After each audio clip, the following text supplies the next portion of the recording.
Hello, welcome to Mi Casa. Thank you so much for joining me today and spending this time with me. I really wanted to sit down and sort of do an extension of the last conversation we had about loneliness. I felt that it was really important to be very transparent about where I am right now and what I feel like I'm currently going through and things I'm currently struggling with, and just be extremely vulnerable with you guys. Sorry, I forgot my blanket was out.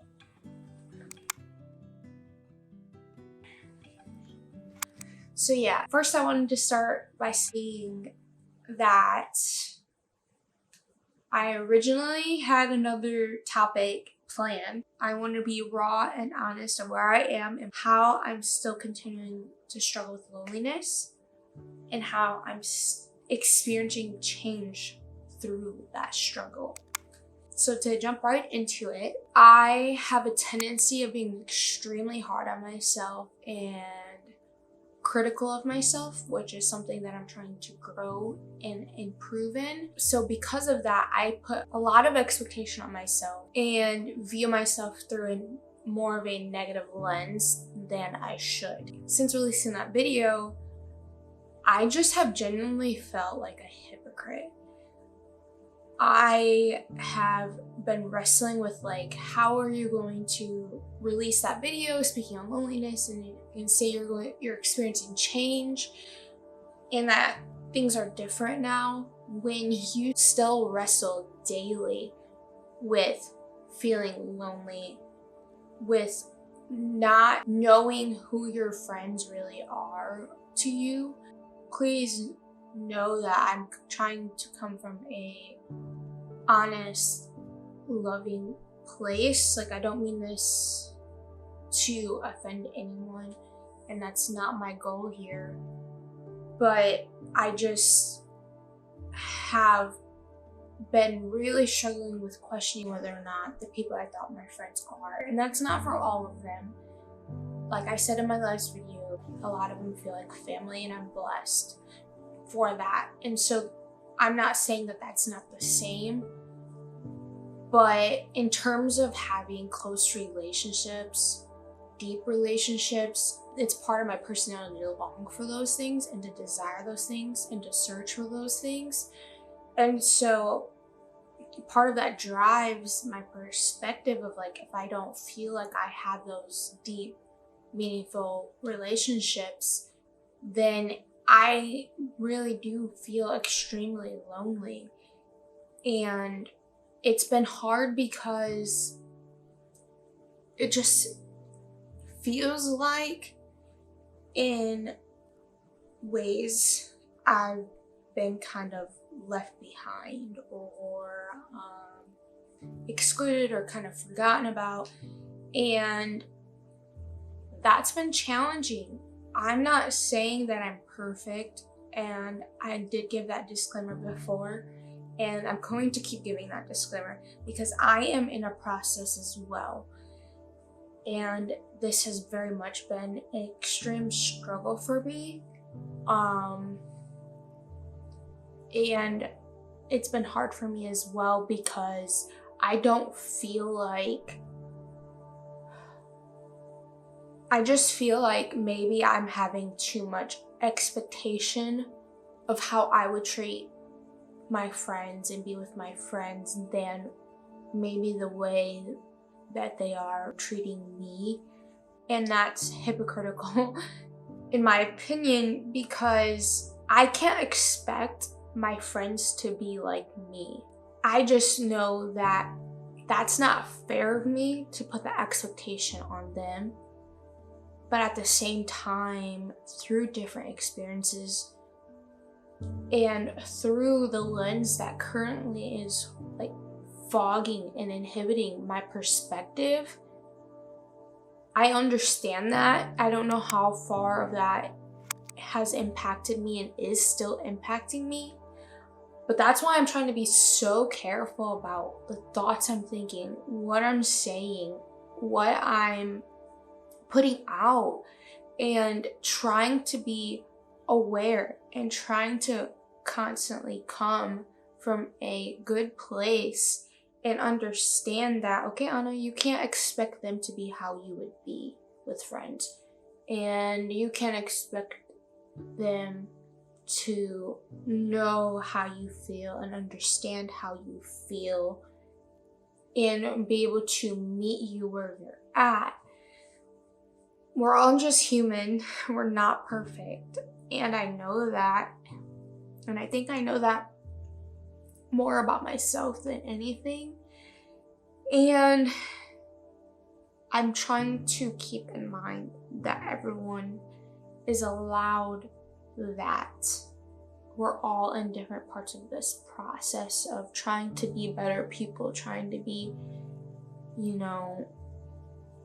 good and loving and kind and gracious and merciful and long-suffering. We had church on Sunday, and God ended up moving in a really powerful, unexpected way, to the point where it completely disrupted our service. And we started with the worship, and we carried on of worship throughout the entire service. And with that came clarity of what I'm going through and what God is doing in me and where I'm at right now. So I was talking with my husband, and he shared with me something that he had seen me do that was a bit different than normal. He said that he could see me being led by God's Spirit to pray with certain people and to come beside them in that way. He said that it was the most aligned in the spirit that I have been. And he said that he could see more of God's Spirit in me and see more of the changes that has been occurring in healing, in the struggle, in growing, in trying to, move forward in this stuff. And it was really encouraging because I've really, ever since uploading that first video, I thought, okay, once we get the first video, it's gonna get easier. It's gonna be so much better in the future. It's not gonna be as hard to talk about this stuff anymore. And I'm sure that's going to be true, but it wasn't for this video. It actually became harder. It almost highlighted my struggles even more. Like I said earlier in the video, I felt like I was hypocritical because I'm still in this struggle, and that doesn't make me a hypocrite because I'm still in a process of growth and of change and of healing. And that's okay, that's good, and until this world is fully redeemed, then that will always be the process for every single one of us. So someone had came to my husband and told him that they had been praying for us, and they felt like they had gotten some clarity on our behalf. And this person doesn't know what we've been going through and the things that we've been dealing with. So we knew that it was directly from God. And one of the things that they said was that me posting that first video was me directly disrupting everything that the enemy has been trying to push against me and my husband and our home. She said that she could see while she was praying, the enemy tried to poke and prod and disrupt our lives, our wounds and stuff. But when she spoke directly of me, it was to have the goal to completely disrupt me officially starting YouTube and posting my first video. And she said that she could feel that that first video going up completely disrupted what the enemy wanted to do, which was to eliminate me from ever doing this and speaking with you guys and going through this process with you guys and being vulnerable with you guys and trying to come along with you guys in what you're dealing with. And that's the whole point of this, is I know I can't be the only one struggling the way I am. And it's important to me for people to know that they're not alone. And because I know how hard it is to feel that alone and to hurt when you don't feel included, you don't feel understood. And sorry, I'm not trying to be super emotional, but it's just where I'm at right now. Just been crying a lot lately, and that's okay. But yes, I just know how hard this stuff is. And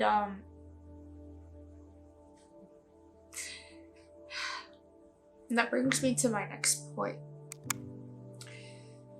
I was talking to my husband, crying again.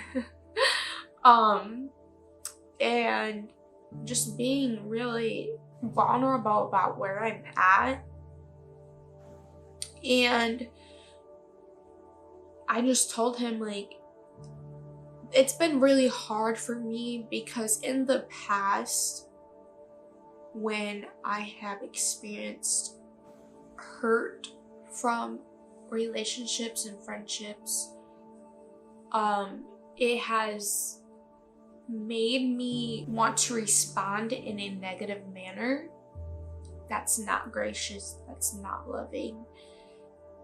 And more so responding out of anger and probably a little bit of bitterness, which is to like having the desire to completely cut off people that I feel like have hurt me and that I feel like I keep trying to give chances to and be forgiving to and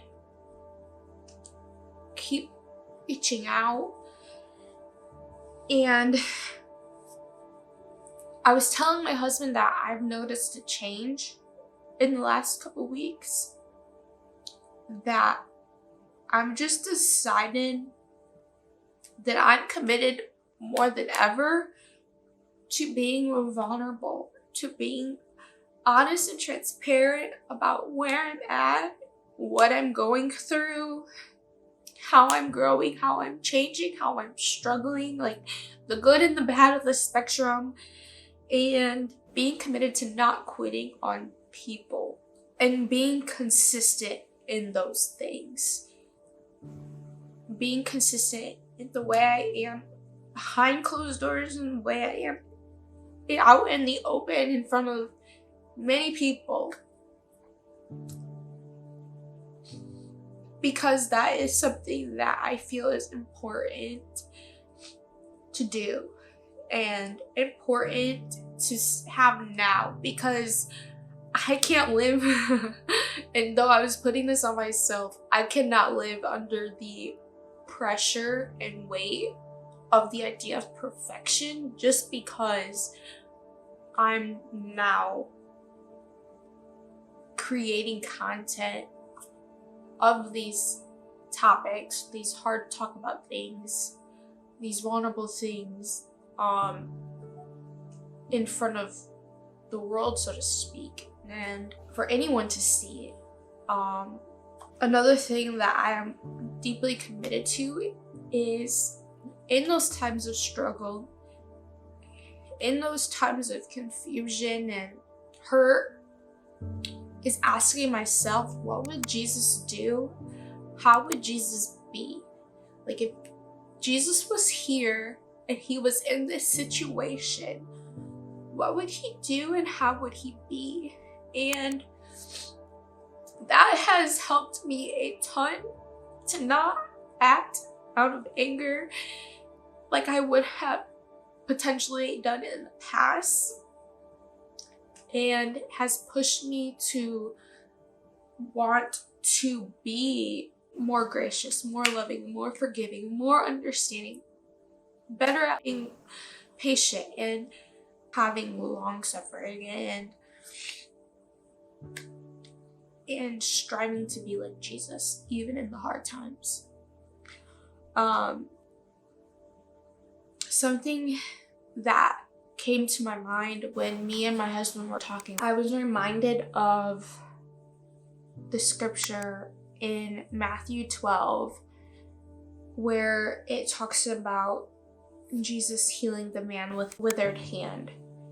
That story is also in Mark 3 and Luke 6. But I felt like God reminded me of that story, and I felt like, well, let me read it first before I get all into it. So Matthew 12:9 says, "Now when he had departed from there, he went into their synagogue. And behold, there was a man who had a withered hand, and they asked him, saying, Is it lawful to heal on the Sabbath? That they might accuse him. Then he said to them, What man is there among you who has one sheep, and if it falls into a pit on the Sabbath, will not lay hold of it and lift it out? Of how much more value then is a man than a sheep? Therefore it is lawful to do good on the Sabbath. Then he said to the man, Stretch out your hand. And he stretched it out, and it was restored as whole as the other. When the Pharisees went out and plotted against him, how they might destroy him." And I felt like what God had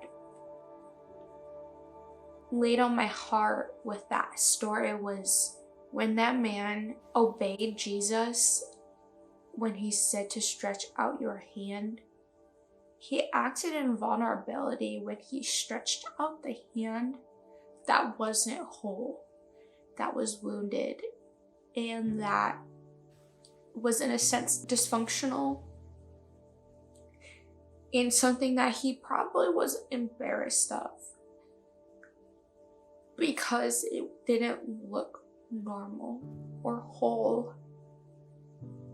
And that really impacted me, because the man could have stretched forth his hand that was whole. But then if he had done that, he would miss out on the healing that Jesus did when he made his hand whole. And again, it just was something that reinforced what I previously said, that I'm more committed than ever to, which is vulnerability, transparency, not giving up, staying committed. And those things apply to all areas of my life. And I'm not saying I'm going to be perfect, but I'm going to strive for consistency in that. And I felt like it was important for me to make this unscripted video. Like, I genuinely did not plan for this to be my next video, but it was so important to me to act in that vulnerability just like the man did with Jesus, so that one, hopefully I'm speaking to where other people are right now as well. Two, being vulnerable about where I'm at and being very real and transparent about what's going on. And three, showing that this is a process. And it's not always going to be easy. It's not always going to be beautiful. But in the end, it will. In the end, when there is change, and this is how it happens. This is how change happens, is that it's day by day, staying committed daily, learning daily, growing daily, healing daily, giving thanks to God daily. And I have to do that all the time. All my struggles, all my worries, all my concerns, all my hurts, all my confusion, daily, I have to give it to God, because if I don't, I will drown in it. And I don't want others to drown in their struggles, in their weights of their life. And it's so important to me that this channel is a documentation of the process, the good, the bad, the messy, the fun, everything in between.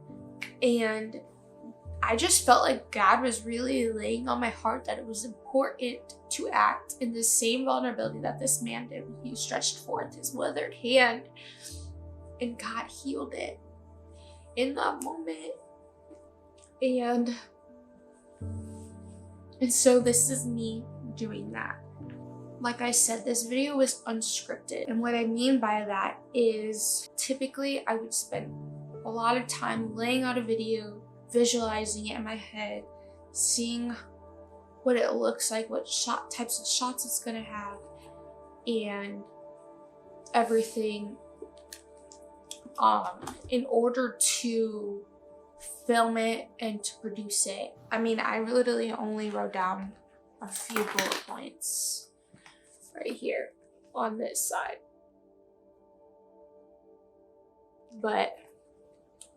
And the only reason why I wrote those down was because when I was talking to my husband, these were the things that I said. These were the things that I expressed. And I told him, I know I need to sit down and have a very real conversation, but I just don't know what that even looks like and what that even means, or what to even say. And as I was expressing myself, my husband was just like, Anna, everything you just said is exactly what needs to be said. And so that's what I did. I wrote down in bullet points the things that I expressed, the things that we talked about, and I just felt like that's what was supposed to happen. So thank you so much for joining me. Thank you so much for spending this time with me and supporting me. And I'll see you in the next video. Take care.